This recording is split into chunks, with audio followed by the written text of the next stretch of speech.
Welcome to another edition of Right on Rangers Live, coming at you after a 31-14 Texas Longhorns victory over the Kentucky Wildcats.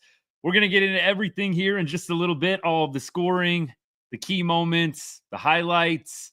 Going to give you a little preview of the Lone Star Showdown next week, post-Thanksgiving. It's going to be a great show. We got a lot of good stuff for y'all. Let's go ahead, though. Before we get rolling here at Right on Rangers, we cover everything sports, but we put a big emphasis on all the teams we love from the great state of Texas, including the Longhorns and especially the Longhorns during the college football season. We appreciate you tuning in to Right on Rangers for all of your Texas Longhorns post-game content. Let's get into the show. So we'll make sure that we get to all y'all's comments and questions, anything y'all got. We'll go through everything. Go through the live feed, go through the chat, see what we got. But first of all, let's start with this. We had 250 yards on the ground tonight. Wisner, Workhorse. I mean, that guy was going off today, 26 carries for 158 yards. Quintravion Wisner has to be the player of the game today. Touchdown as well. A guy that they just fed in the second half. Quinn Ewers still a little bit suspect. I'm not going to lie to y'all. I did not love the performance today from Quinn. There were some moments. There were some times where he looked good, standing in the pocket confidently, delivering the football. And then there were some other moments where you just felt completely like Quinn was just out of sorts. And I don't know what exactly to think going into next week's matchup with A&M. I think routinely this team does just enough to win games. And look, it was a 3-score game. Didn't cover the spread today. The spread was 21. Texas favored by 21, that is. I did feel like they were going to at least win by 3 scores, which they ended up doing. 17 points, 3-possession ball game. And you never felt like Kentucky really had a chance in this one. I know it got a little dicey after that Quinn Ewers pick 6, whatever the heck that was. But again, I think you watch this game from cover to cover. You never felt like Kentucky had a chance to actually win the ball game. Everything that they were doing took way too long on offense. The defense for Texas, 100% legit. We've talked about how good this defense is, regardless of what the offense is doing. The defense finds a way to carry this team.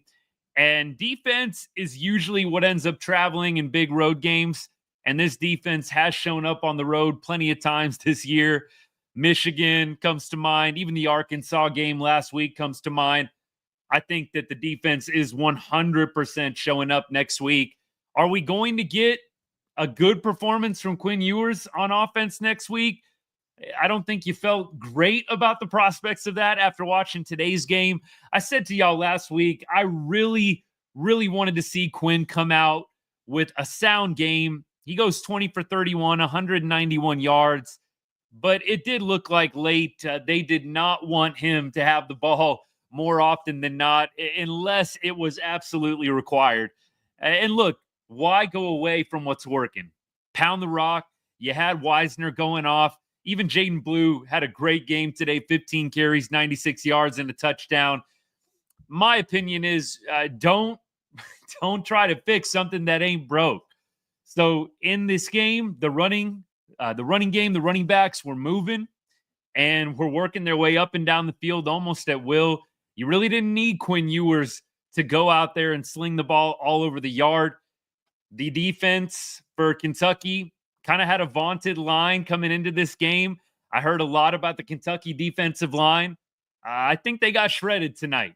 I do not think that they held up their end of the bargain coming into this one. I heard a lot of hype around Kentucky's defensive line and what they had done to other offenses, and that was not in play tonight by any means. 47 carries, 5.3 yards per carry, 250 yards on the night, and 2 touchdowns. The Texas rushing attack dominated this game. And so in some ways, I think Texas does a really great job molding their game plan around what's working. It's easy to cherry pick Quinn and say, yeah, he didn't have a great game. He didn't look good. This game, you had the rush. You had the rushing attack going in full force. Why go away from it? I would have liked to have seen Quinn come out with a stronger performance.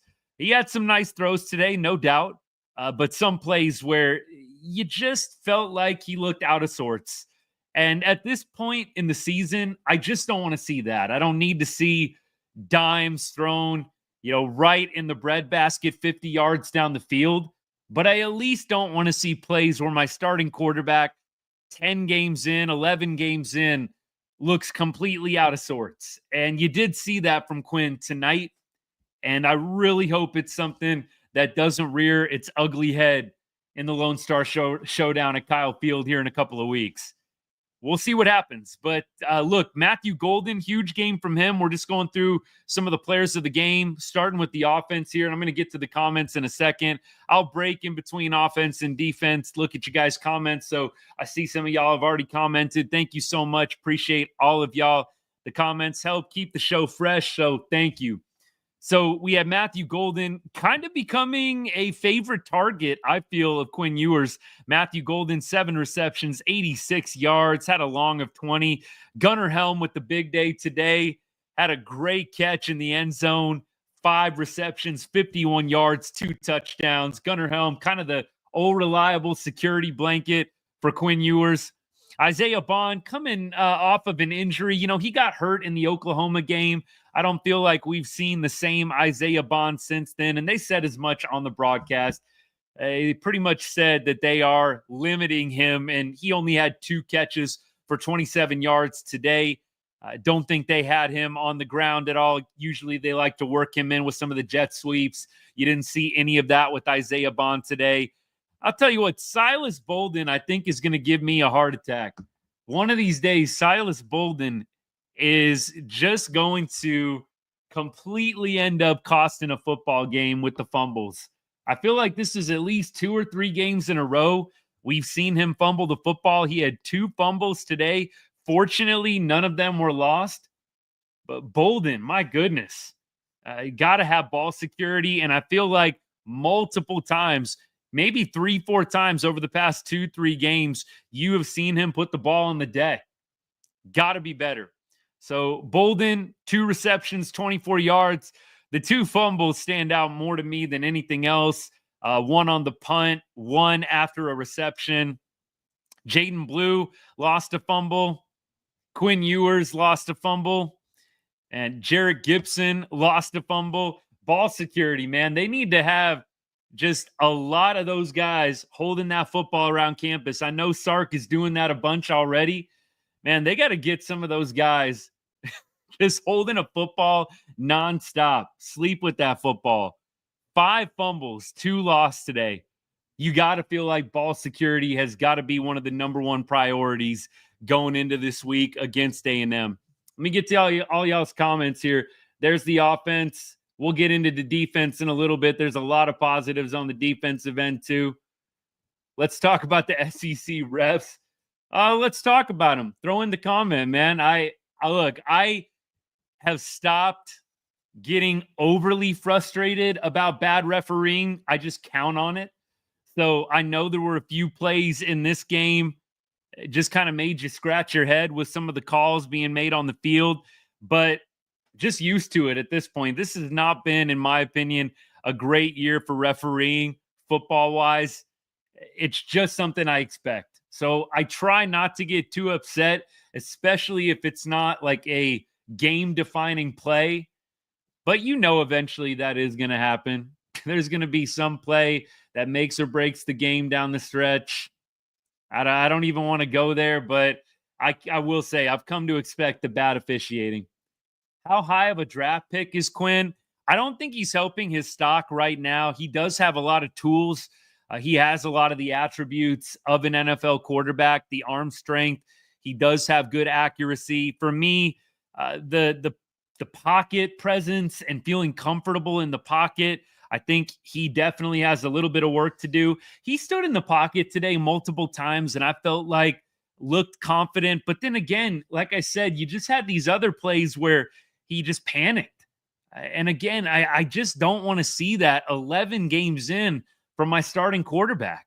You don't have to hit every play perfectly. You don't have to be going, 25 for 25 on the day for 400 yards. But could you not look completely out of sorts on multiple plays this far into the season?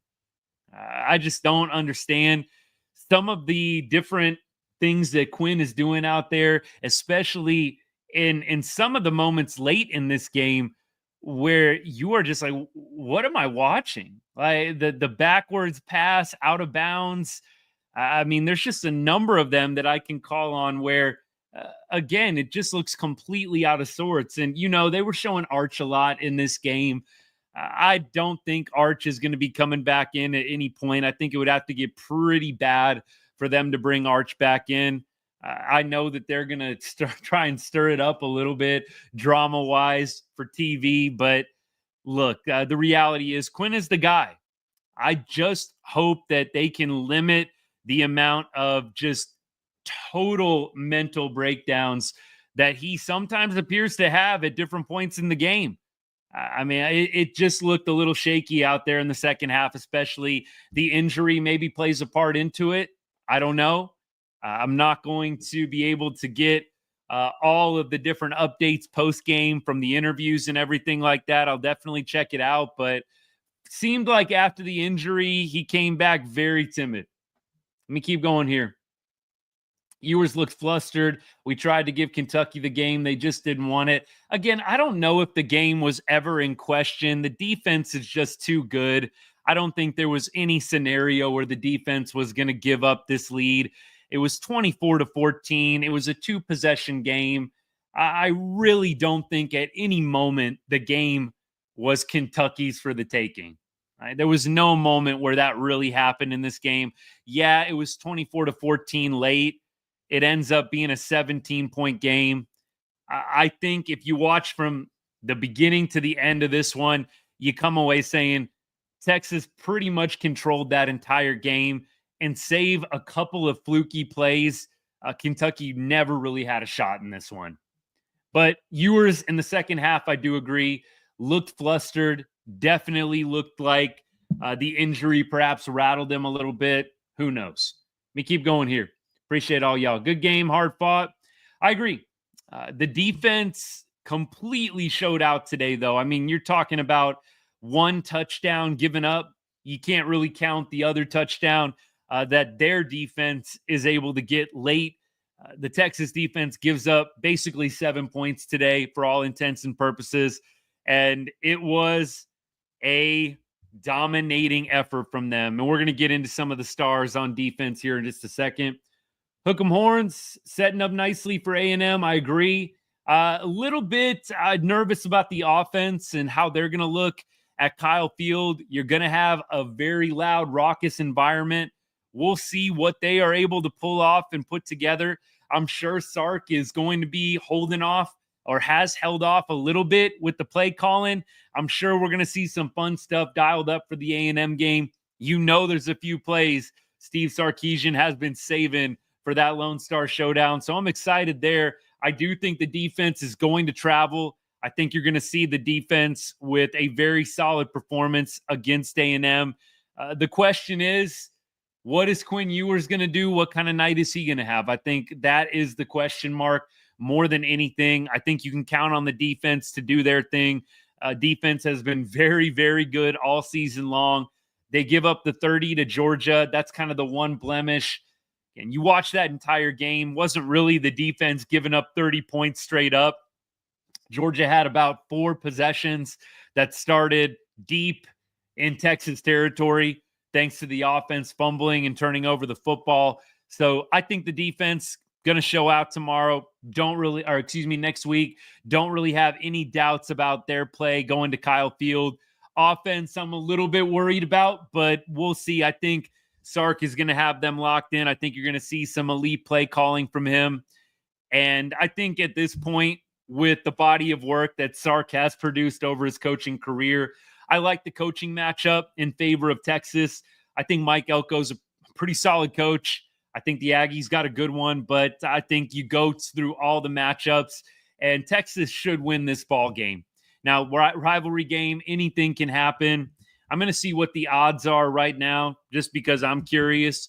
Let me see if I can get a Texas A&M odds here before we get too much deeper. I think it was Texas by 7 or 8 the last time that I checked, if I'm not mistaken.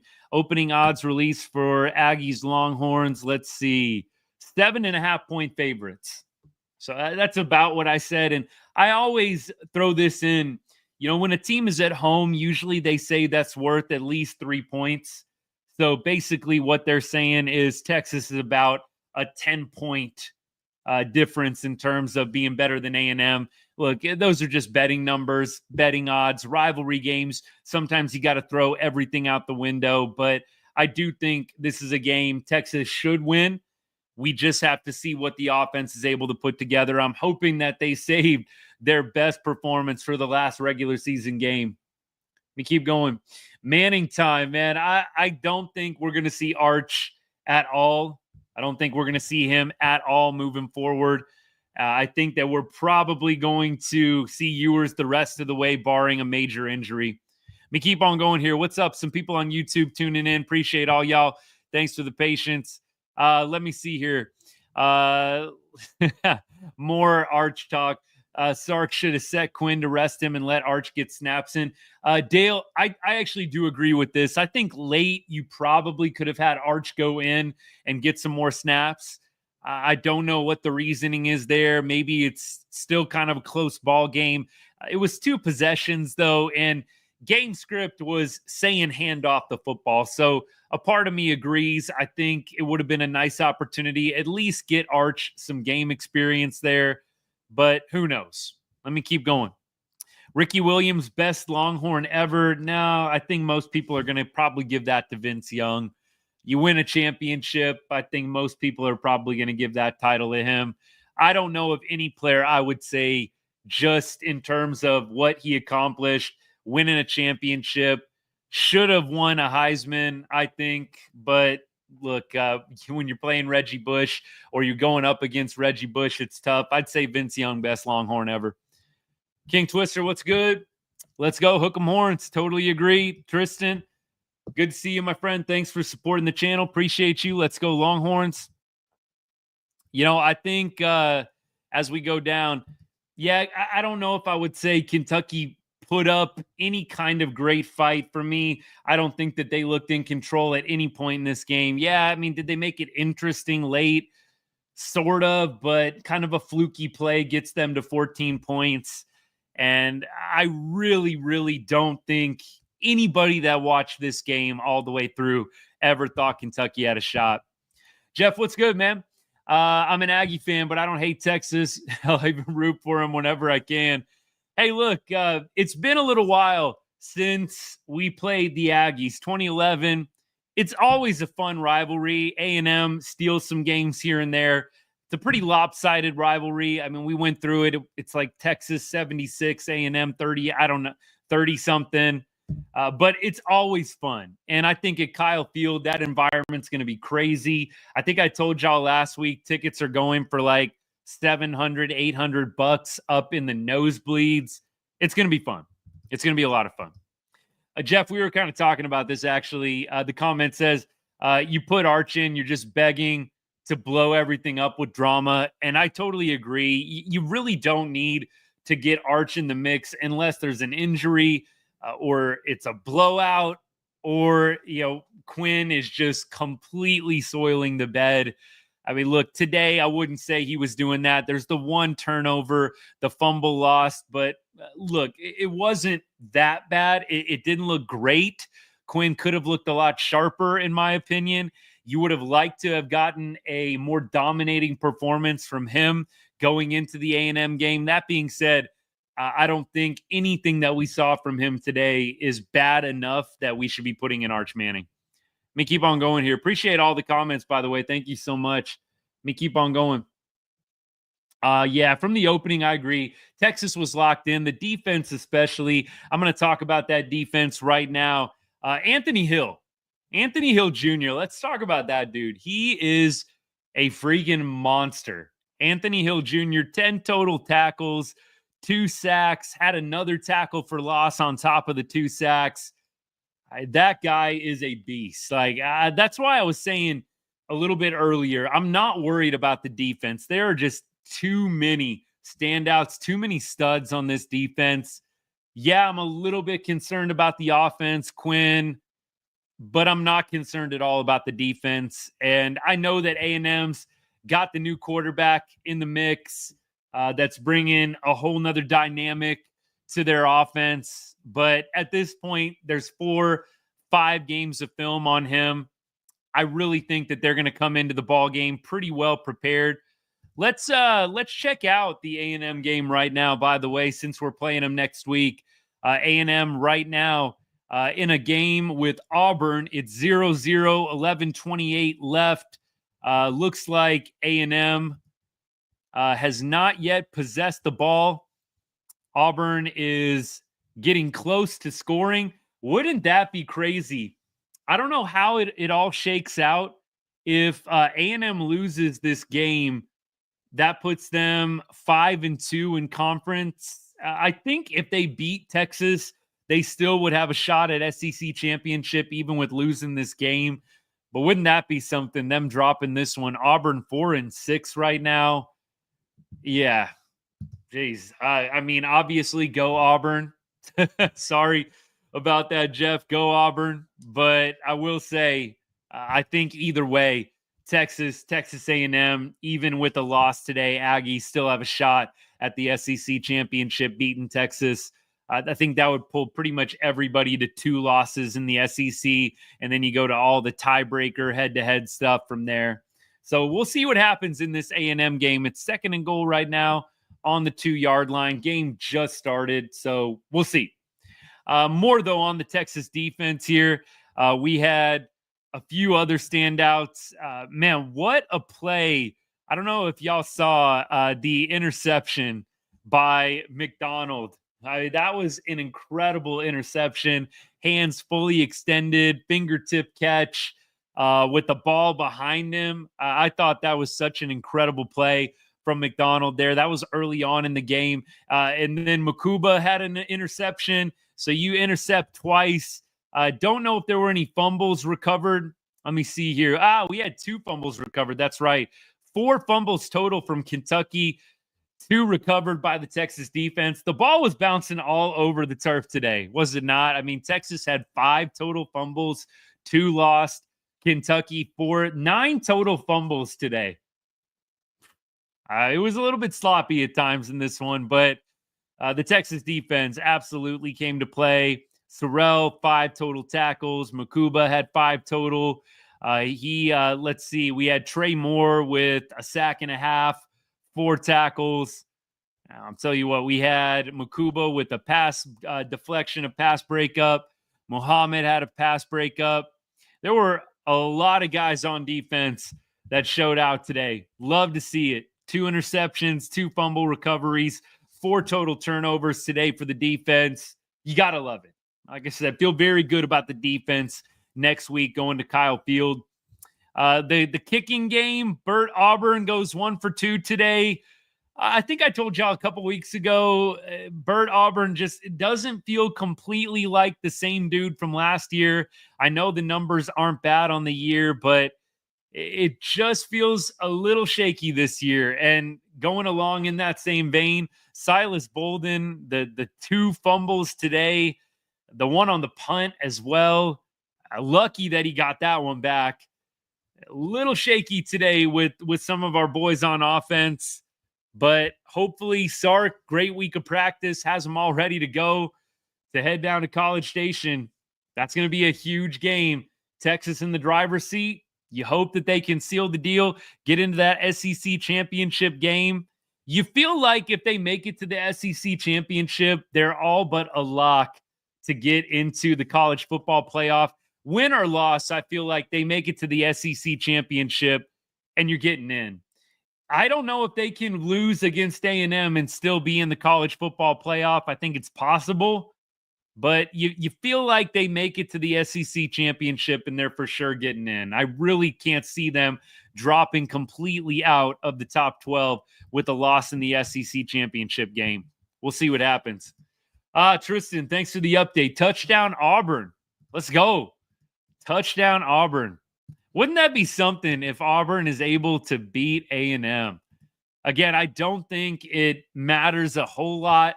I think either way, Aggies can still potentially crawl into the SEC championship game by beating the Horns. But hey, we'll cheer against an Aggie victory any day. Auburn Tigers up 7-0, 11:22 left in the first.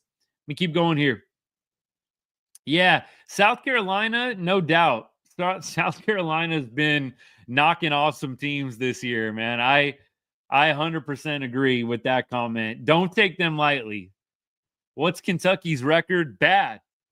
Absolutely bad. But they've actually beaten a couple of teams. I think they beat Ole Miss. I forget who their other wins are, but look, yeah, Kentucky's not great this year. Almost beat Georgia early on in the season. I don't know if y'all remember that one. They almost knocked off Georgia. Let me keep rolling. Going through Texas ready for Georgia, Kentucky. It's not Georgia. If the refs don't interfere, A&M by 21. That's funny. You need your own stand-up comedy routine. A&M by 21 if the refs don't interfere. Oh, my goodness. Y'all have the easiest SEC schedule. We've been through this. Everybody told us Texas is going to suck in the SEC. It's a gauntlet every week. We just heard everything. And now Texas is actually running through it just fine. And now we got to move the goalposts. Now we have an easy schedule. Last year, the schedule was already out last year when people were talking trash, mind you. Like everybody was talking trash. Texas, they're not ready. Every week in the SEC, you never know what can happen. And then now that we're 11-1, 10-1, whatever we are, we got to move the goalpost and say Texas schedule is super easy. Okay. A&M schedule is just about as easy. I mean, let's just be real about that. I mean, A&M did not play a super tough schedule. They played Missouri, who was at the time number 9. I cannot see a lot of people putting up Missouri as a quality win for A&M.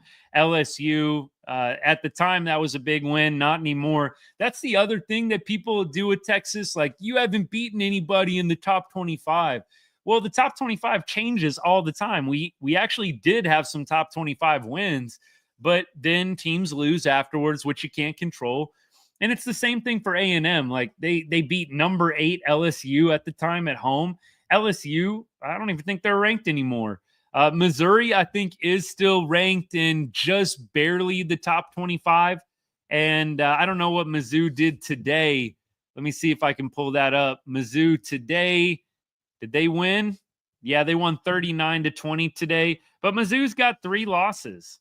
I mean, I know they're number 23. They got 3 losses. I don't know how you can really prop up Mizzou as a big win either. So, look, in the SEC, a lot of teams have been beating up on each other this year. I think Texas, if you've watched them all season long, the eye test, they're an elite team. They are an elite football team. Have they played the stiffest of competition? No, they haven't played Tennessee, Alabama. Obviously, they lost to Georgia. You can only play who's in front of you. And Texas, every time there has been a big game, go back to Michigan.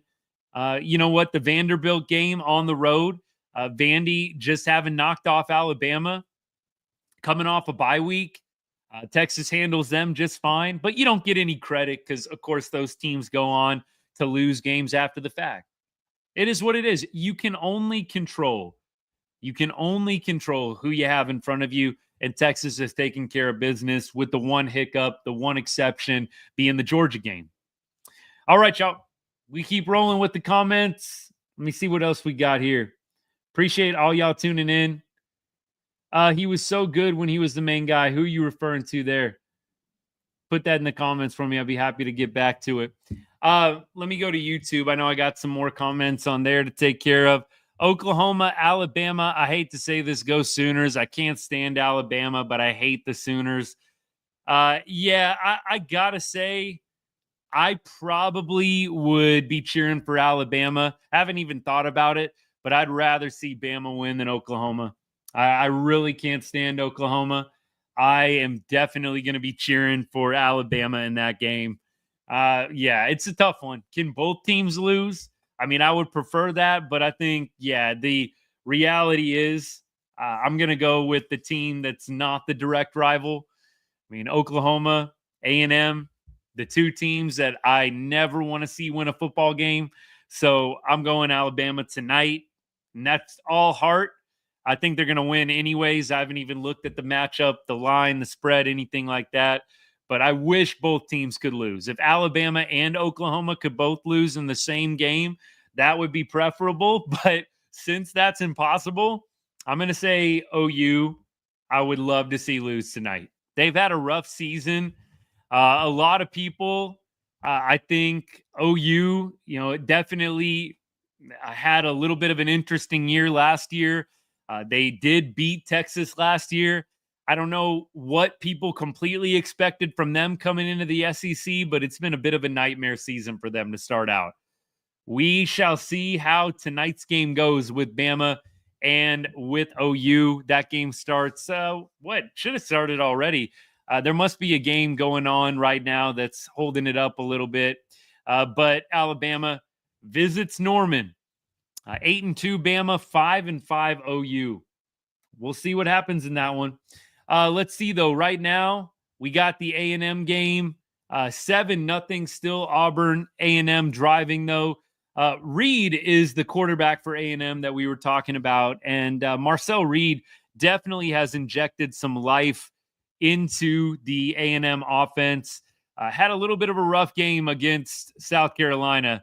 Had an interception, got sacked a few times, but that dude is lightning fast. We've got some tape on him now. I feel pretty good about Texas' ability to contain him. We will see how that game goes. Always, always fun. But let me keep on rolling here. I'm going to go through just a few other things related to the game today, and then we are going to start wrapping things up. So, players of the game for me, Wisner, 158 yards on the ground, touchdown as well. Gunnar Helm, got to give him some love as well. 51 yards through the air, receiving, 2 touchdowns. And then on defense, Anthony Hill Jr., freaking beast, 10 total tackles, 2 sacks. And then I'm going to go after that. I'm going to go Trey Moore with a sack and a half, 4 total tackles. That guy was all over the field today. Trey Moore, great game from him. Lot of turnovers in this one.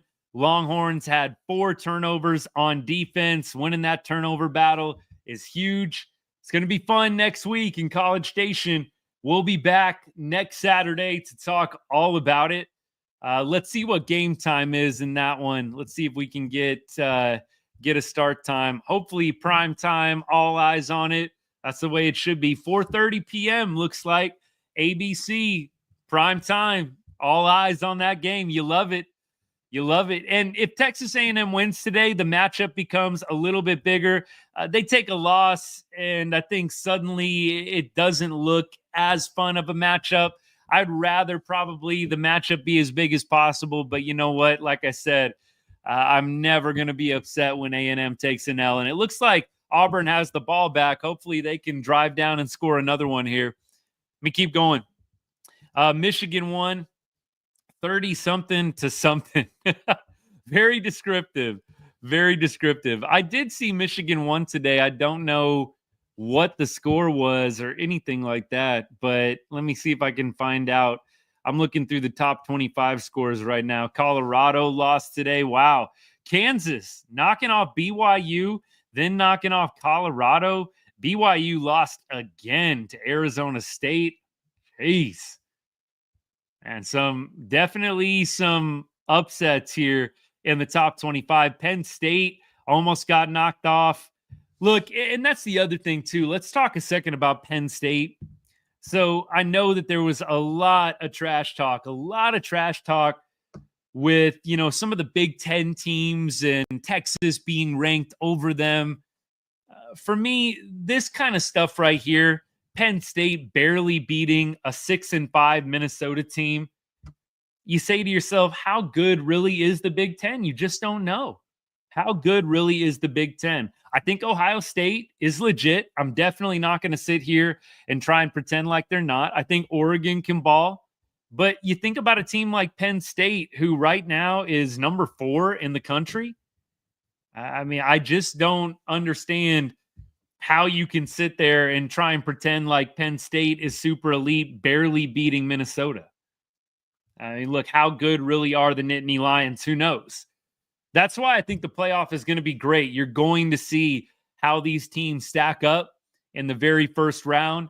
You're going to have these opportunities to see what teams are really made of. And if they really aren't that great, they're not going to survive long in the opening rounds. So we'll see. Maybe this is just one of those games for Penn State, survive and advance. But they have had a couple of close ones this year. Bowling Green, they won 34-27. Bowling Green, 34-27. Let's see. USC was 33-30. And beyond that, you have the Minnesota game, 26-25. I mean, Texas is not barely winning some of these games. I mean, look, it's definitely, to me, I think a quite a big of a stretch to put Penn State above Texas. I get Ohio State. Really don't care that Ohio State is ahead of Texas right now. It's all going to work itself out. But for anybody that was thinking Penn State should be above Texas, I really don't know how after today you can really make that argument. I mean, keep going. Wrap things up here. Texas A&M missed the field goal. That makes sense. All right. I was wondering what ended up happening. Looked like they were in decent field position to score there. So Auburn, ball back, and they are 2nd and 9 on their own 37 right now. Here we go. See if we can get a little bit of an upset here. That would be huge. Auburn beats number 15 Texas A&M. My goodness. Ohio State only beat Nebraska because of the refs. That game, I mean, look, Ohio State, I can't say they've had as many close calls as Penn State has. So you look at Ohio State, I haven't really ever looked at Ohio State's records and the win-loss in terms of what are the scores. I know they're 10-1, but let's see, blowout, lose to Oregon, barely beat Nebraska, squeak by Penn State, blowout. So it's hard. You kind of start playing the game like Penn State barely beats Minnesota. Ohio State barely beat Penn State. Oregon, you look at Oregon's numbers, and I think they definitely have had mostly blowouts as well. They obviously had a close one with Ohio State, but they're really the Wisconsin game, I think, was really the only game beyond maybe Idaho. Idaho was a 10-point game. Wisconsin was a 3-point game. I just don't know. Squeak by Penn State. Oh, come on now. Let's not even pretend like Ohio State blew out Penn State. Come on now. Don't even go there. That was not a convincing win from Ohio State over Penn State, in my humble opinion. Disagree all you want. Don't even care. You're up 2 scores, and then they score a garbage touchdown. Whatever. It's 2 scores. It's not a domination. Penn State barely beats Bowling Green. They barely beat Minnesota. I don't know. I think anybody that watches how everything's played out with the Big Ten, I think you got some questions how good the Big Ten really is. I do. And you can disagree all you want because you love the Big Ten or you love Ohio State. But I have some questions about how good the Big Ten really is. We'll see. That's why they got the playoff. We'll see. But I think there have been a number of close games with some of these Big Ten teams. You had Oregon barely beating Idaho, Oregon barely beating Wisconsin, Penn State barely beating Minnesota, Ohio State barely beating Nebraska. And that's no disrespect to Nebraska. Love what Matt Rule's doing with the program. Raiola, I think, is going to be really, really good. So not disrespecting Nebraska, but Ohio State barely beats Nebraska. So you say Texas are frauds. I think you could make that argument for almost any team. I mean, you could really make that argument for almost any team right now in college football. Oregon's a fraud. They beat Idaho by 10 points. They barely beat Wisconsin by 3. Oregon's a fraud. I mean, you could go with this argument all day long. I think Oregon's a great football team. You could do the same thing with Penn State. They're frauds. They barely beat Minnesota. I mean, and not when you have the weakest schedule. Why are we saying that Ohio State's schedule is elite? Why are we saying Oregon's schedule is elite? How good really is the Big Ten? How good is the Big Ten? It all depends on your perspective and what you think. I have my questions. I have my doubts. How good really is the Big Ten? The best one we have is Vanderbilt, and they shot themselves in the foot. So what? The best win is Vanderbilt. You could go all day long, round and round, about what's the best win, what's not the best win. The reality is they've won 10 games. So what? We could go back and forth with every single team in the top 5. How good are they really? What's really their best win? I don't know. For me, it's all going to get figured out in the playoffs, so who cares? Like, there's a lot of people yapping about Texas. Who cares? It's going to get settled in the first round. So we're going to find out how good's Ohio State, how good's Oregon, how good is Penn State. In the first round, it's all going to get exposed. You're either going to beat a really good team in the first round of the playoff, or you're going to lose, and then everything's going to get confirmed. We'll see. We'll see what happens. But I'm not really thinking that anybody has that great of an argument at this point. There's plenty of results that you can look at every single team in the top 5 and say, are they really as good as advertised? I don't think you watch Ohio State barely beat Nebraska and you think to yourselves, elite team, nobody can beat them at all. I don't get how you would come to that conclusion. Oregon, same thing. You only beat Idaho by 10 points. How good are you really? So we'll see. We'll see what happens. I will definitely be very, very curious when some of these teams start matching up, Texas included.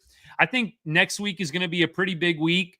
A part of me wants to see A&M win tonight, just so it is an even bigger win for Texas when it happens. But I think all you're going to hear if Texas wins next week is A&M really wasn't that good. They got beat by South Carolina. Y'all know that's how this works, right? You know that's how this works. A&M's going to get beat next week, and then everybody's going to start saying A&M's really not that good. They lost to South Carolina by 24 points, and they lost to Notre Dame. They're really not that good. So my point is, if you do think Texas is an elite team, there's really no winning for you. Somebody, a hater, trolls are going to find a way to negate all the positive quality things that Texas does. So you can't worry about it too much. Again, mark my words, A&M loses next week to Texas. Nobody's going to be giving Texas any credit at all, especially if it's like a close game. Like if Texas wins by a touchdown, nobody's going to be giving Texas any credit for beating them. And you've already got it. Like I'm so glad that the comments are already coming in that A&M isn't that good already. So this is perfect. Again, proving my point. You definitely, though, shouldn't be listening to anybody that says Texas is an elite, but then says Penn State or Ohio State or Oregon is just head and shoulders above. Like, it's just ridiculous. Oregon barely beat Wisconsin last week. They beat Idaho by 10 points. Ohio State's almost losing to Nebraska. I mean, look, we could go on and on. So if anybody's going to sit around and tell you Texas is an elite and the schedule really isn't that good, please don't let them tell you that anybody in the top 5 is head and shoulders above them. My goodness. I mean, look, A&M, in my opinion, is a quality win. A&M's a quality win. If they beat A&M on the road at Kyle Field, that is a quality win. Nobody who hates on Texas, though, is going to give us that. If we beat A&M, we were supposed to, and they're all going to say A&M wasn't really that good, and you're already seeing comments that are supporting that coming in right now on the live. On cue. So, personally, Texas is just going to have to prove it in the playoff anyways. Nobody is going to give them credit until they win a playoff game. Even if they win the first round of the playoff game, I wouldn't be shocked if people are still trying to sit there and say they got an easy opponent in the first round. They're really not that good. Okay. All right. I don't know how many games they got to win for anyone to give them respect, but right now, you've won double-digit games. If you win double-digit games, usually you're a pretty good football team. It's easy to sit around and say Texas is an elite just because of the schedule, but then totally ignore the fact that almost every team in the top 5 right now, you could nitpick, cherry pick results, and make an argument for the exact same thing. Hook 'em horns, by the way. I see a lot of y'all coming in. Appreciate all y'all. Thanks for the follows. I know I got a few follows coming in from the live. Thank you so much. By the way, if you're wondering why I'm like here, there, I got TikTok right here for y'all, YouTube, Facebook, X. So we're streaming on pretty much everything at this point. So don't mind the back and forth. I'll try to get to all y'all's comments here in a little bit. But thank you so much for everybody tuning in. I really, really appreciate the comments too. Keep things fresh, keep things rolling in the show. We've been going for a little while right now. We're kind of in that spot where we're starting to talk next week. Lone Star Showdown, Texas A&M. Let me scroll through, see if I can get some comments back, though. Who do you have? Let me see here. A&M isn't that good. They got roasted, bro. They beat a bad LSU team. Yeah, exactly. Everybody's just going to say A&M sucks. Texas will lose next week. I can't see that happening. I think that A&M's a great team. I think Kyle Field is a tough place to play. Texas has won at Kyle Field many times. I mean, some of y'all, maybe you forgot that these teams played each other forever. Texas has beat A&M on their home field many times. So Kyle Field did not just suddenly become a tough place to play. Texas have been playing there for a long, long time. A lot of these guys went to Tuscaloosa last year and beat a very good Alabama team. I don't think anybody's going to be intimidated going into Kyle Field. So anybody sitting around using the home field advantage as like the big reason why Texas is going to lose, I really don't know how you put those 2 and 2 together. Show me the proof that A&M is good. Don't really have time, honestly. They're number 15 in the nation. They've lost 2 games. They're definitely a solid team. I don't know how you could sit around and say they're not good. Are they elite? I wouldn't say that. Are they good? Yeah, they're a good team. I don't know how you could argue A&M isn't a good team. Again, doesn't make a lot of sense. You could literally cherry pick anybody's schedule even in the top 10 right now and make an argument for why they're really not that good. We could literally do this all day long. Keep going, though. Big Georgia fan. Hey, what's up? Thanks for tuning in. Look, y'all got us. Y'all got us in Austin. Wouldn't that be fun if they rematched each other in the playoff at some point or in the SEC championship? That'd be a lot of fun, too. By the way, A&M down 14-0 right now. 14-0 to Auburn. So, look, still a lot of time left in that one. But like I said, I actually love seeing the Aggies lose, but unfortunately, it's just going to make an even better case for the trolls and the haters of why Texas really isn't that great of a football team, apparently. We all know better, but, of course, things like this don't help the cause. A&M down 14-0 early in Auburn. Let me keep going here. Georgia beat you 31-15. Yup. Georgia's lost a couple times, though, themselves. So, I mean, I don't know. Georgia was like close with UMass today for a second. It got ugly late, but I look at it's like second quarter and Georgia is like 1 or 2 scores away from UMass. Georgia is a weird team this year. I think they turn it on against the tough competition, but they definitely like playing with their food. No doubt. Let me keep going. Texas isn't elite either. Okay. Okay. Who is elite then? That's what I want to know. I just want the people that keep on hating on Texas, saying they're not elite. Tell me who is. And then I'll give you a great argument for why they're really not that good. Seriously. Oh, interception? Oh, Auburn interception. Man, like I said, I don't even care. Like I know people are gonna say A&M's not that good, especially if they drop this game. I don't even care. I just want A&M to take another L and then another one next week. Look, at this point, it really doesn't matter to me. I'd rather watch an A&M loss than have a stronger leg to stand on for why Texas is a good team. Anybody that's watched Texas this year, every game, like a lot of us have, knows that Texas is an elite football team. They're not number 3 in the nation, double-digit wins, only having lost one game for no reason. As a Texas fan, I'm a bit concerned. I know everybody naturally is always going to get concerned about a game like the Lone Star Showdown, like the A&M game. But I think when you take a step back and you just approach it objectively, you try and take some of the emotion out of it. Texas is better than Texas A&M in nearly every facet of the game. I'm not saying that as a Homer fan. I really am trying to be as objective as possible. A&M's defense is not better than Texas's defense. A&M's offense is not better than Texas's offense. It's not. They are not better than Texas in any phase of the game on paper. They don't have better coaches than Texas. Texas is a better coach team. And if you disagree, you're probably an Aggie fan or a closet Aggie fan.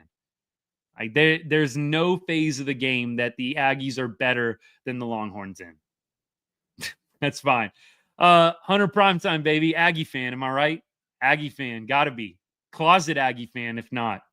There's no way you could sit there and say that A&M is better than Texas at anything. Please go ahead and tell me what you think they're better at. I just want to hear this for entertainment purposes. What do you think, Hunter Primetime, talking to you right now, what do you think A&M does better than Texas right now? Let's get this in the comments, and y'all can have fun with it. I know I'm going to have fun with it. You tell me, as they are losing 14-0 to Auburn, a 4-6 Auburn team, by the way. And this is the kind of stuff I'm talking about. You haven't seen Texas down 14-0 at any point this year. Like, I mean, Georgia game notwithstanding, even the Georgia game, I can't even remember what the score was in that Georgia game.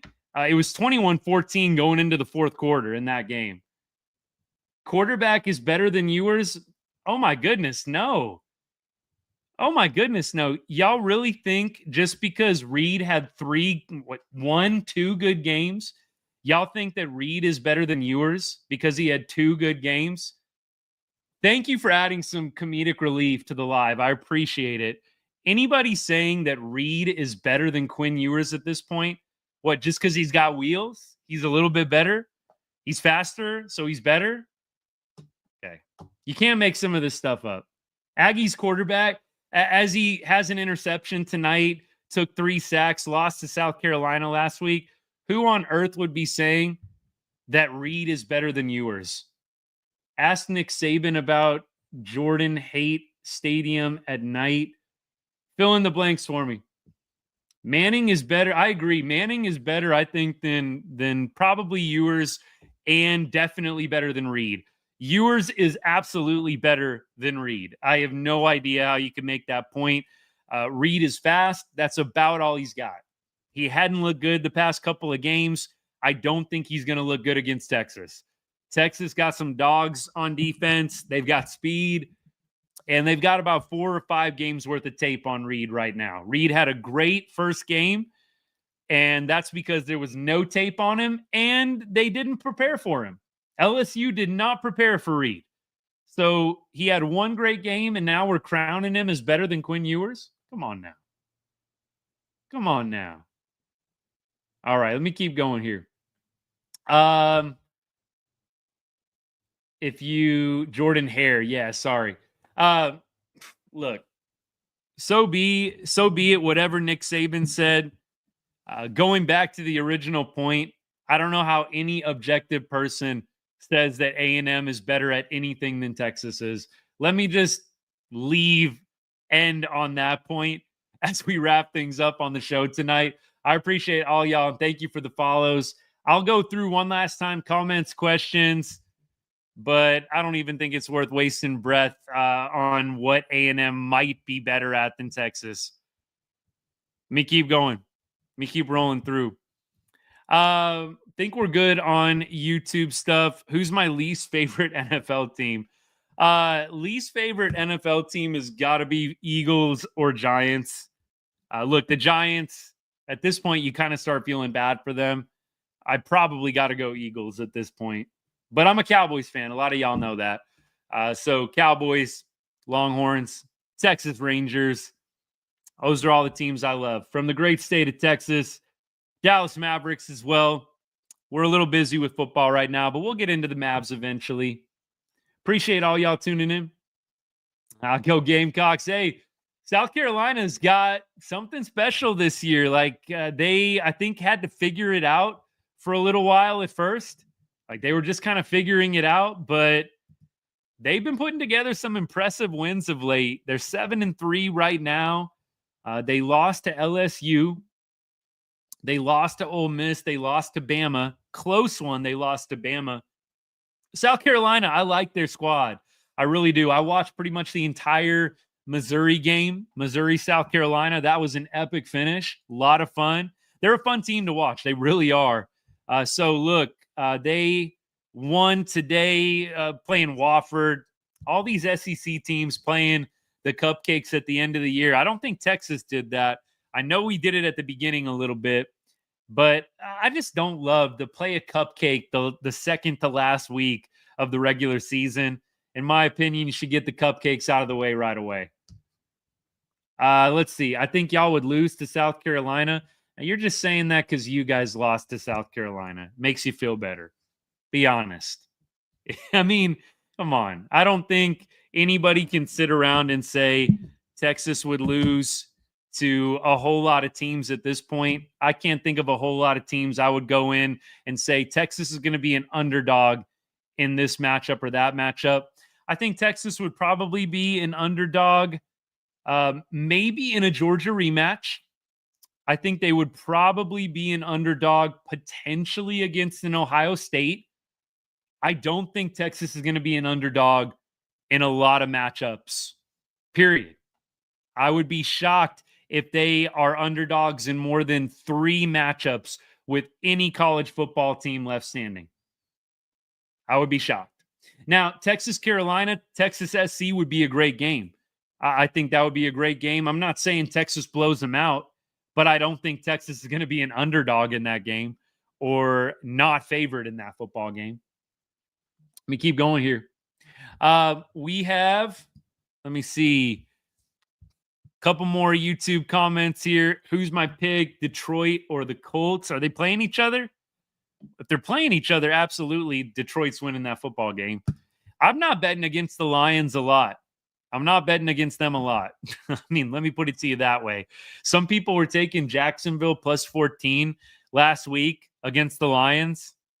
No, I would be betting Lions to beat most teams that they play moving forward. Auburn's up 21-0 now, but yeah, they're really good. They're better than Texas at a lot of things. The A&M Aggies of College Station. Let's see. Is it second quarter yet? Yes, it is. 21-0. My goodness. Hunter Primetime, I'm sorry. A&M's also banged up. Oh, the excuses. The excuses are coming now. Why are they losing 21-0? Oh, they're banged up.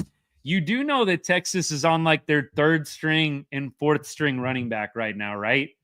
Do you realize that? Dude, do the haters realize that? Texas is on like their 3rd string running back right now. Like, I mean, let's not make excuses. Let's not. It's 21-0. That's defense, though, really. And the quarterback that's supposedly better than Quinn Ewers, right? Marcel Reed throwing an interception, and the defense not being able to stop Auburn. So, look, if Auburn's putting up 21 on A&M and that defense, I'm feeling pretty good about Quinn Ewers and the Texas offense. Let's see what the stats are. What's Auburn doing? Are they passing it? Are they running it? If they're running it, well, that's trouble. So it looks like right now, not too bad for the A&M defense against the rush. 10 carries for Auburn, 32 yards. Pretty good. Looks like it's through the air. Thorne is, 7 for 8, 190, 2 touchdowns. Okay. If Auburn's putting up 21, I feel pretty good about Texas' ability to score some points and the defense's ability to keep things pretty low scoring. Let me keep going. Hunter Primetime, why you keep asking me the same question over and over? I mean, if you got Nick Saban's number, throw it on here. Please. I'm not going to be asking Nick Saban anything. I don't have the dude's number. So I would quit wasting the thumb energy right now. Or just get to the point. That would be a better thing. Let me keep going. You do realize SEC is full of upset every week, and it's been that way all season. Except for Texas. So maybe Georgia, because I think Texas was slightly favored in that game, like barely. But there's all these upsets that happen every week in the SEC, right? It's mayhem. It's a gauntlet. That's what we got told coming into the SEC. We didn't know what we had coming. We had it easy in the Big 12. Yet, why aren't the upsets happening to Texas? Oh, yeah, because they're a good team. Yeah, an elite team. Not definitely something that's easy to do to win as many games as they have. And not every team is doing that. So at some point, I think you got to admit it. Texas is a pretty good football team and an elite team, I think. Now, y'all, we're going to go ahead and wrap things up. We're going to go enjoy an A&M beatdown, hopefully. 21-0 right now. We'll also hope for an Oklahoma loss. You can't really get much better than Texas winning, OU losing, and A&M losing in the same weekend. When Texas wins, it's a good weekend. When Texas wins and A&M loses, it's a great weekend. When you get the Texas win, A&M lose, and OU lose trifecta, it's an excellent weekend. So let's see what happens the rest of the way tonight. And we'll be back next week to cover the result of the Lone Star Showdown. Prime time next week, A&M versus Texas at Kyle Field. Should be a good one. Horns currently a 7.5-point favorite at Kyle Field. Should be fun. We'll be back next week post-game to talk about it with you. Rain or shine, win or loss, we'll be here just like we always are. And I'll also be back on Wednesday. We'll probably not be doing a Cowboys live like I normally do. Got some travel for work coming up. So we'll not be going live after the game tomorrow. We'll maybe do some live tweets during that or something like that. But we'll not be going live after the show tomorrow in all likelihood. If I do, it'll be really quick, really short. Definitely won't be as long as our show today is gone. But we'll definitely be back Wednesday to do our Texas Rangers offseason podcast. If you're a fan of the Rangers or the Cowboys, feel free to tune in. Or if you want to talk Longhorns, we can definitely fit that in as well. We like to do a little bit of everything on every show, no matter what team we're doing it on, whether it's Wednesday, Texas Rangers, Sunday, Dallas Cowboys, or Saturday, Texas Longhorns. It's all good. And those of you that are watching, whether you're on YouTube, Facebook, X, Instagram, or TikTok, appreciate the follow. Those of you that have followed today, if you're not following, not subscribed to the channel, appreciate y'all hitting that follow or subscribe button. Stay up to date with all of our latest and greatest content. And every time we go live, thank you for the comments today. They help keep the show fresh. Let's keep growing this community we got. It's a good group of people talking sports, talking college football, talking NFL, talking baseball. I love it. It's why I started this. So I appreciate all of y'all. Enjoy the rest of your Saturday. Hope we can get an A&M loss and an OU loss in the same day. We're going to go enjoy some more football and some time with the family. Have a great rest of the weekend. And as I always say to end every show, God bless and hook 'em.